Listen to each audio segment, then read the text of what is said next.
Grinders. Welcome to RotoGrinders Today. I'm Jordan Cooper, a.k.a. BlenderHD, BlenderHD. You want to follow me on Twitter? And it's Thursday, November 30th, the last day of November. We got Thursday Night Football tonight. Cowboys versus Seahawks. We'll be talking about that on today's show. Tons of stuff going on today at RotoGrinders, NHL, NBA. We got some college football. We got props. We got pick'em. We got everything for you. So click on that link in the description. Join RotoGrinders as a premium member. Get $10 off your first month. Hit that like button on your way in the door. That costs nothing. So hit that like button. Hit the subscribe button. Hit the notification bell to always know when we go live. Joining me, the yawning, the early in the morning yawning DJ ZWARYCH. You've been doing well in Showdown contests. I don't think you should be yawning. You should be up and ready to analyze how many Cowboys we're going to play in our lineups tonight. Don't let the eyes and the yawns fool you. I'm always ready for some Showdown slates. Yeah, they've been going really well lately. I'm excited. They've provided me with a lot of tickets as well. So I had 2 tickets to the Millie Maker for NBA yesterday. Finished 40th or something, so made some money. Didn't win $1 million or anything, but went pretty well. And then I got 5 tickets to the $4,444 Millie Maker in the NFL main slate this weekend as well. So hopefully we'll pick up a few more tickets in tonight's showdown for that one, and I'm ready to get it going. It's exciting. It's probably going to be a lot of Cowboys in each lineup. We're probably looking at the majority of my lineups being Cowboys onslaughts, except for maybe a few Geno Smith captain teams, since he looks like he's going a little bit he's going fairly low owned there. Right, get your tickets in for everything. I'm more excited about the 14-game NHL slate tonight. I've been racking up tickets. I have almost $10,000 worth of tickets that I've won in NHL contests because I wait for the overlay. There's overlay all the time that 5 minutes before lock, I see, 888 Abominable Snowman 12-12 contest. It's like, it's like 9-man and it's like 4 out of 9. So I'm like, okay. And it's like a $91 ticket or something. Oh, 91. Okay, go put it in. So I've been collecting all of these, waiting for that. So I get you on the collecting a lot of tickets and trying to realize that equity in a future contest. But that's what I took advantage of on the Thanksgiving slate. So the Thursday Night Football game last week on Thanksgiving, I realized that like everybody's just eating food. Everyone's eating their dinner, and the Sunday Night Football game, like all of the ticket contests were 50% full max. And so with 5 minutes before lock, I just joined all of them and then got lucky and happened to take down first in all of them. So I'm definitely all aboard that train with you. And we talk about this all the time, and people still don't do it. So I almost feel like I don't want to tell people because I want to keep that overlay to myself. But people don't do it, so I'm going to do it, right? Why not? So we got Cowboys, Seahawks. Obviously, the Cowboys are an 8.5-point favorite. We got Showdown HQ up for premium members. We do have SimLabs. SimLabs is still currently free. They got the Sims up for tonight's contest. You could use that for Showdown contests for NFL. For the main slate for NFL, we'll be adding way more stuff for SimLabs, FanDuel, NBA, MLB when that comes back, other sports and everything. So feel free to try that out. RotoGrinders.com/SimLabs while that is free. But I'll take a look at, projection-wise. I'm bringing up Lineup HQ with our current projections. It's highlighted by a lot of Cowboys, but the value may actually be on the Seahawks side. How chalky do you think Zach Charbonnet is going to be at 6,800 with Kenny Walker not playing? I know playing the underdog running backs. I mean, if they're going to be behind, they've less of a ceiling. But I mean, it looks like just from our projections that the Seahawks just going to pretty much be running. I mean, how much work in comparison? Like you have Charbonnet, they'll have DJ Dallas, who I think will be a decently popular, maybe 10% owned value play at 1,200. But they also have like Kenny McIntosh, who I don't know how much work is he going to get. Are they just going to rely on Charbonnet? I know we were talking about, how many Cowboys are we going to need? But I mean, the Cowboys are kind of, play as many as you want. I mean, like, feel free. But on the Seattle side, I mean, you mentioned Geno Smith as a captain. Our Sims say that the most optimal captains are actually the running backs in this game, Pollard and Charbonnet. And I'm assuming Charbonnet primarily because if you lock him into the captain, he's fairly cheap. I mean, he projects meanwhile for 15 at 6.8K. I mean, that's better than Metcalf. That's almost 3,000 more expensive. That when you plug Charbonnet in the captain spot, it's quite easy to kind of build lineups without having to punt anywhere. Yeah, especially because Charbonnet is the type of back that will still be heavily involved if Dallas is winning this game. Like, he's just going to get involved in the pass game then. He had almost all of their targets and all of their passing down work last week. I think he ended up with over 80% of the snaps. And this probably should end up being a very similar game. And so, yeah, Charbonnet, I think, is a great play. He's currently going under-owned in the flex, under-owned in the captain. Both right now, so just under-owned in general. So unless he gets steamed up throughout the day, he's going to be a priority for my tournament lineups. What I've been doing for Showdown is I've been running 3 lineups, and there's so many great 3 entry max contests on Showdown slates, from $1 to $444 with nice payout structures, nice small fields. And so I've really been enjoying the small field Showdown stuff tournament lately. And so, yeah, I like that one. I like that with Charbonnet quite a bit. He's going under-owned on both. He's the most likely in lineups that I'm only using one Seahawk. He's the most likely one. And I don't even think it's crazy to do like Charbonnet at the captain and then 5 Dallas players. Like, I think you can do that. And because Charbonnet could end up with something like 6 or 7 catches for only like 20 yards, maybe 30 yards, but those point per dollar catches are going to be doing a lot for you on DraftKings, I think, for this like Seattle side of this game, because I don't think they're going to score a lot of points. On the Dallas side of the ball, we have Tony Pollard being under-owned. I mean, we've seen this year that Tony Pollard has been a frustrating play in DFS. Spots where he should be, should have a massive ceiling. The Cowboys don't play in a way that gets him that ceiling. I mean, obviously it's a 1-game slate. It's a showdown slate. Everyone's going to be owned. So it's not like Pollard is going to be, low owned.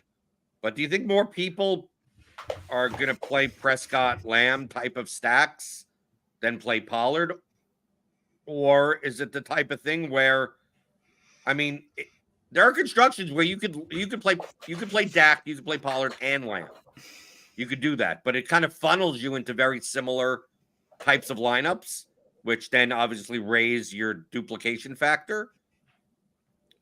I mean, based on our projections, CeeDee Lamb 11.4K, 21.16. Pollard 9,800 at 19.10. I mean, that's a $1,600 difference and only 2 points in median projection. I mean, based on the projections, I'd rather play Pollard over Lamb, but I think that more people are going to play Lamb than Pollard. Yeah, I think more people are going to play Lamb than Pollard too. It's going to be interesting to see because, like, early on in the day, if we got these like ownership projections locked in and we knew that this is what they were going to be before lock 2, then it's like, yeah, I'm going heavily overweight on Pollard, going heavily overweight on Charbonnet. But I do wonder how much Pollard gets steamed up throughout the day just because of he's by far the guy projecting for the best.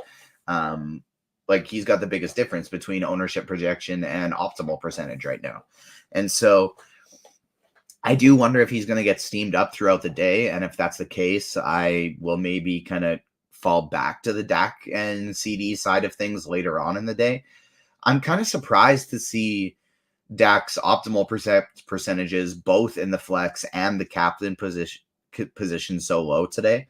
Like, it's barely over 50% in the flex. And like, before looking at this stuff, I was severely considering just having Dak Prescott in 100% of my lineups, even if I was doing 150 max setting, because they don't care if they're winning by 21 or 3. They've just been throwing a ball a ton lately. He'll run it in when they get to close. But I wonder if like just Pollard's burned people so many times this year that they're just not wanting to play a bunch of him, and they would rather go to that passing game. And if that sticks, I'll be all over Pollard. And for what it's worth, I actually really like Pollard's backup for tournaments as a flex play as well. Dowdle, I think, is an incredibly interesting tournament play for salary saving options today. I feel like I'm for sure going to have one of my 3 lineups is going to have Pollard, Dowdle, and the Cowboys defense in it. Well, I mean, if you take a look at the, if you take price into consideration, like on this slate, I believe that especially if you're playing 1 to 3 entries, right? We're playing the smaller field stuff, that like it's possible every touchdown that Pollard gets actually hurts Dak more than the receivers, because the receivers have multiple ways because of PPR scoring to like CeeDee Lamb can outscore Dak Prescott easier than anyone else. I mean, like if CD goes 8 for a 120 with 2 touchdowns, he's going to have more points than Dak Prescott. And if Pollard has 2 other touchdowns, I mean, Brandon Cooks could end up with 10 to 12 points. Jake Ferguson could end up with 10 to 12 points. You have the kickers, you have the defense. Michael Gallup could end up with 10 to 12 points. That just from a price consideration, I could see lineups that look like this. Like, I'm going to plug this in, like Pollard and the captain, right? Like Pollard and the captain, Lamb in the flex, Charbonnet in the flex. I mean, you have you can play a lineup with no quarterbacks. I mean, based on our sims, the quarterbacks, based on our current ownership, are actually over-owned, which includes Geno. So it's quite possible that, I mean, playing a lineup like this with Pollard captain, Lamb flex, Charbonnet flex, 5,700, and then you take a look and maybe you play Brandon Aubrey as the kicker, right? I mean, you could play the Cowboys defense. You play JSN, 7,100. I think you can play Jason Myers too, and just like have your run backs for Seattle be the kicker and Charbonnet. Get a bunch of point per dollar points with Charbonnet on his a bunch of PPR points on Charbonnet on his little dump offs. And then you think, okay, Cowboys defense is going to stop Seattle when they get to the red zone, and they're going to have to settle for a lot of field goals. And so I don't hate that type of build either. Right. I mean, look, you could play 6,700 remaining. I mean, look, this lineup right now has no quarterbacks in it. Pollard captain, Lamb, Aubrey, Cowboys defense, Ferguson, Charbonnet, 5-1. I mean, you have to, 5-1s, 4-2s and 5-1s, Cowboys are going to be, the way that many people are constructing. If you're playing, Lockett, Metcalf, Geno Smith lineups, I mean, you're going to be contrarian, but the Sims say that you're more likely to be playing the Cowboy side, regardless. And there are worlds where you can play Geno Smith and Charbonnet and play Geno over Dak and still play 4 other Cowboys. Yeah. Where Geno outscores Lockett and Metcalf because the ball gets spread around a lot. And Charbonnet gets a touchdown and a passing touchdown nonetheless. So I see why our Sims are light on Dak Prescott. I think if Prescott was 1,000 cheaper, it'd be a different story. I think it's just a byproduct of when you play Dak, you're probably playing Lamb also. Right? If you play Dak in the captain and then play Lamb in the flex, it's very hard. I mean, take a look at this. If you play Prescott and then Lamb, your average remaining player salary is $55.25, which is not like awful. But a lot of these secondary Cowboys pieces are how much Gallup? Do you want to play Brandon Cooks at 8,000 on this slate, TJ? Kind of, yeah. I actually do. I'd rather play Cooks than Gallup. It's $400 price difference. I don't care. I will for sure rather have Cooks than Gallup. You won all this money in Showdown. Now they're letting you put it into your salary, into your lineups. You're allowed to do that? You get extra salary? You're special? There's cheap guys I You don't like. care about the money. Who cares if it's 8,000? Brandon Cooks, lock him in. Who cares? Exactly. Yeah. Like, there's enough cheap guys on the slate that I don't mind. I'm not going to go with Gallup. I'd rather go with Jalen Tolbert or Kevontae Turpin, maybe a little Luke Schoonmaker. I'll save some salary here. So those are the cheap guys you're looking at. Yeah. I have a personal bias against Gallup. He's really bad. He's just really bad. I don't think he should be projected for this much. I think he should be projected behind Tolbert. He's just not behind Turpin, though. I mean, Turpin. Not behind Turpin. Tolbert's been getting more and more snaps each week, though, and I think he is the legit number 3 receiver on this team, and not Michael Gallup anymore. But I mean, Tolbert's still 3K. I mean, how about the real cheapies? I mean, will you play a lineup? A 4-2 lineup with 4 Cowboys, and you play Charbonnet and DJ Dallas together?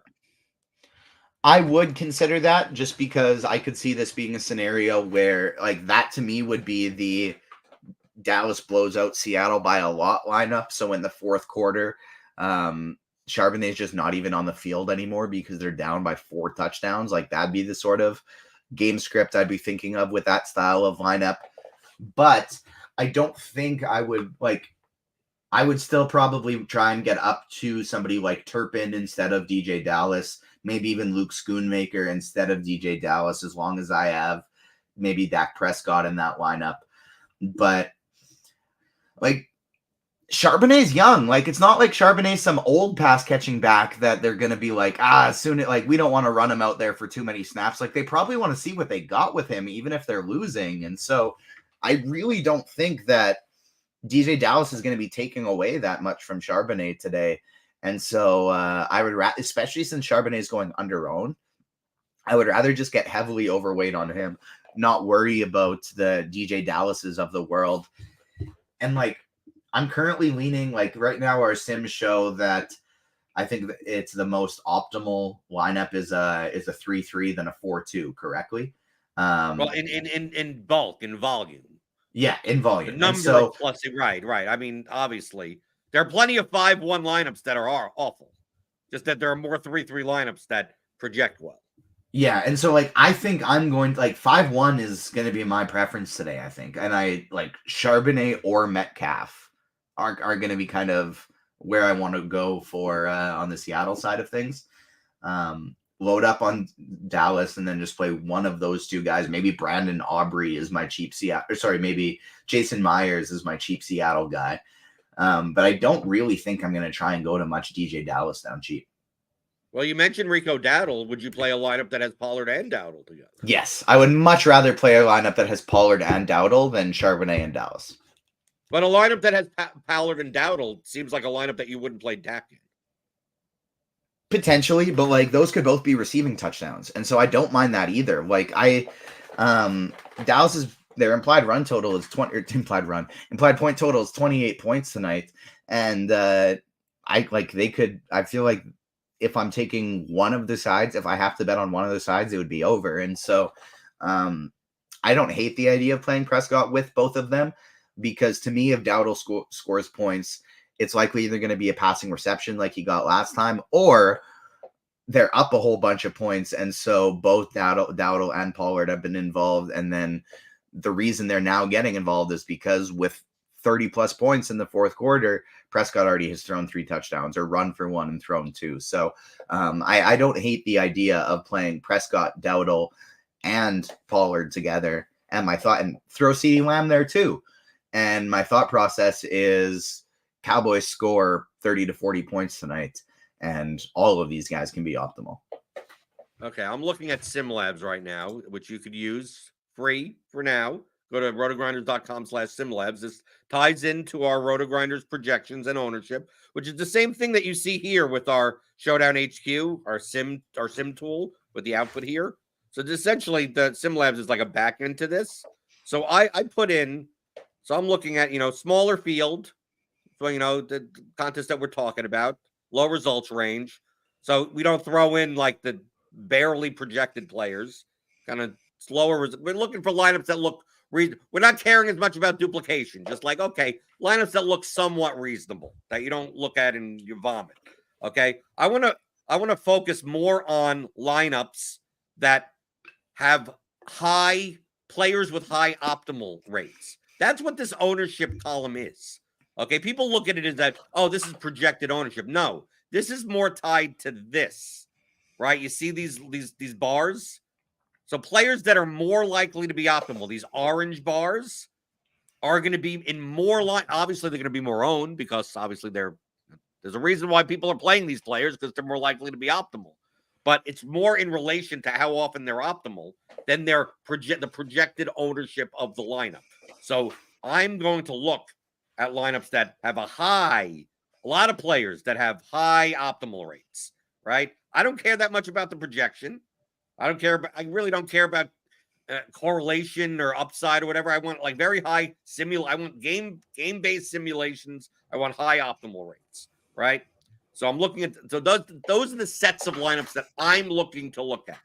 You can look at any sets of lineups you want. Any lineup that you come out of here with should be a competitive lineup. So it's not like there's no correct settings. But for the purposes of looking at what are the most likely lineups after we factor out like duplication, that based on play-by-play sims and based on optimal rates, what do they look like? So I put in 150, right? For smaller field contests that you don't necessarily need. You don't need Colby Parkinson's and everything like that. So I'm trying to run this, and I don't know why it's not running, but it should. Let me try less amount. Get lineups. Okay, that's why it's still in beta. Very good. Okay, let me reload this again. I know. I saw in our Slack that they were working on this currently, so maybe it doesn't currently work now. They have to fix something. But I'll try this again. So let me just run it so I don't change anything. Okay. This is gonna be 20 lineups, no matter what the hell it is. Okay. You know what I'm excited for with once the beta is through and they got everything sorted out, they're adding new features. I'm excited for that exclude players tab for us to be able to do similar to Lineup HQ and just be like, make sure each of these lineups has this player or at least one of these three players. At least one of, right? Because right now you could just hard include and hard exclude. Yeah, you can't do like and or type of. Yeah, I'm excited for that. I want to have at least one of these guys, right? You don't have that. I still utilize a lot of Lineup HQ just because I like the control. I like to be able to do that type of thing. But as soon as SimLabs has that, it's going to be building all my lineups for me. So that's like, here's a type of lineup here that it's a 0 remaining lineup that we talked about before, where Jack Charbonnet is in the captain spot, and you have 5 Cowboys. Prescott, Beautiful. Pollard, Cooks, Ferguson, Aubrey. I love that one. Go down, right? See, a lot is that look. I mean, we can look at the exposure. I mean, I just ran 20 lineups, but captain. I mean, in the captain spot, Charbonnet is 50% of these 20 lineups. If this projected ownership stands, like one of my 3 lineups, one of my main 3 that I'm running for this slate will definitely be a Charbonnet captain. We take a look at some of these Charbonnet captain lineups. I mean, a lot of them are 3-3s, right? Charbonnet, Prescott, Pollard, Geno Smith, and both kickers. Right? We take a look at some of these, right? I mean, Dallas, Steve. I mean, it's a Thursday night show. Doesn't matter what the total is, TJ. It's Thursday night football. That means you're guaranteed that a defense and kickers are going to be in the optimal 100%. lineup. Right? It's like doesn't matter. 74 total doesn't matter. The game's gonna suck no matter what. The rate that is hitting this year is nuts. The rate that defenses that's not predictive. I want to make it clear. We're joking here, but for sure, kind of gets to the point of stupidity. It's been nuts. It's been like 90% of games this year. It's just absolutely crazy. It's something like I think between the Sunday night, Monday night, and Thursday football games right now, like over 75% of the games have gone under their totals. Like maybe even more, might be over 80. I don't remember. I just remember it was high. So I figured I'd err on the side of not saying too high and just err on the side of caution so that I'm right regardless. But It's been nuts. I'm going to try running 150 now just to see. Oh, yeah, there we go. And I'm focused more on the simulation weight and the ownership weight. I mean, that's just, high optimal rates. Makes sense from a game-by-game, play-by-play type of sim process. You see how fast this is? This goes pretty quickly, right? So I ran 150, and now I'm going to look at the exposures here. Let's go. Load it in. Okay. So you just look at the captain spot. I mean, it goes along very much with our, Pollard being more optimal than their owned, right? It's like, the under-owned, over-owned, just like we were talking about before. So you're going to see in the sims, in sim labs, Pollard and Charbonnet pretty much lead the field in captain ownership, captain optimal versus ownership, right? You see in the flex. Yeah, Dak Prescott, the quarterbacks are there, but you see a lot of Charbonnet. You see a lot more Lockett than Metcalf. I think that's primarily based on ownership than anything else. You go down here, you go through. I mean, you can build whatever lineups you want. You could I use this primarily to research than anything else, especially for the main slate. Right? You see, it's like, oh, can I play these two guys together? They seem like, can I play these two wide receivers without their quarterback together? What do the sims say? Like, I look at that type of stuff. So you could go to rotogrinders.com/simlabs and play around with this all you want. See, do your lineups make sense based on our sims? And it seems like, I mean, look, there's some of these Seattle lineups that are 4-2s, right? Lockett, Charbonnet, JSN, Myers, and then Pollard, Lamb. And that makes sense, too, because, Pollard scores 2 touchdowns. Lamb scores 2 touchdowns. The 2 best players get all the points for Dallas, and then you have to catch up with Seattle players. Like, that's the lineup that makes sense. Right. I mean, even this, Pollard captain, Dallas defense, and then just Geno Smith throwing the ball the rest of the game. Right? How do you factor in, because the projections don't really, especially with the defense and its randomness, but a defense like Cowboys, where they got a dude who has already set the record for most pick sixes in a season. He gets more touchdown than most receivers do. Doesn't he have more touchdowns than Kenny Pickett has thrown? Yes. Like, when you got Deion Sanders returning all these pick sixes on the other team, how do you factor that in? Like, they got the Cowboys defense currently has a 1% optimal rate at the Cowboys position, at the captain position, but like, based on what we've seen this year, I know it's not predictive, but I almost want to just throw one team in there and just go, screw it. The universe wants this to happen. Dallas defense captain. Why not? 1% optimal rate right now and 3% projected ownership rate of the captain. That's why not. Right. Donnie Watson says, if you do large field high results, you see a lot more 4-2 Seattle. Yeah. Obviously in large field, you're going to get a lot more leverage playing the heavy on the Seahawks side versus the Cowboys. But in the smaller field, you may not need as many of those types of lineups. So anything else, TJ? Do you have prize picks? So you always have stuff coming out. Give us a sneak peek on what you have coming out this week for NFL, NBA, anything. It feels like you do everything. So today I have almost completed my prize picks article already for NFL Thursday Night Football. So that'll be dropping shortly after this episode. I'll just finish up writing it. Little tease. I got a prize pick 'em on Tony Pollard, Zach Charbonnet, and a Brandon Cooks DK Metcalf combo. Those are my big 3 picks today. And so I'll have that as well as NBA prize picks and Thursday Night Football expert survey today. And then I'm also on NBA Crunch Time. So you'll be seeing a lot of me today on Thursday. A couple of articles coming, and then NBA Crunch Time as well. And then Sunday, Devin was kind enough to give me no shows in the morning so I can focus on my tickets for the Millie Maker because $20,000+ of entry fees is not something I'm really used to playing. And so that's a little bit. You have what? You have to what's that? The 44-44?